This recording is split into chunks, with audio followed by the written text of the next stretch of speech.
Stonehenge একটি প্রাচীন megalithic স্থাপন যা ইংল্যান্ডের সলসবারি প্লেইনের কাছে অবস্থিত। এটি একটি বিশেষ ধরনের পাথরের চক্র যা অনেকের কাছে রহস্যময় ও আধ্যাত্মিক স্থান হিসেবে পরিচিত। স্টোনহেঞ্জের নির্মাণের সময়কাল এবং উদ্দেশ্য সম্পর্কে অনেক তত্ত্ব রয়েছে। গল্প শুরু হয় হাজার হাজার বছর আগে, যখন একটি গোষ্ঠী মানুষ একসঙ্গে মিলিত হয়েছিল।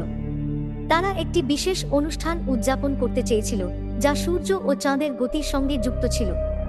এই উপলক্ষে তারা বিশাল পাথরগুলোকে একটি নির্দিষ্ট বিন্যাসে স্থাপন করার সিদ্ধান্ত নেয়। পাথরগুলোকে স্থানান্তর করতে এবং ঠিকমতো সাজাতে তাদের অনেক শ্রম ও সময় ব্যয় করতে হয়েছিল। যখন স্টোনহেঞ্জ নির্মিত হয় তখন এটি কেবল একটি স্থাপনা ছিল না, এটি ছিল মানুষের বিশ্বাসের কেন্দ্র। স্থানীয় সম্প্রদায়ের লোকেরা এখানে আসত নানা অনুষ্ঠানে অংশ নিতে, যেমন সূর্যদেবের পূজা, শিকার উদযাপন এবং ঋতুর পরিবর্তনের সাথে সম্পর্কিত নানা উৎসব। কালের সাথে সাথে স্টোনহেঞ্জের গুরুত্ব বৃদ্ধি পেয়েছিল। এটি একটি শক্তির কেন্দ্র হয়ে উঠেছিল যেখানে মানুষ তাদের আশা, প্রার্থনা এবং আনন্দ ভাগাভাগি করত।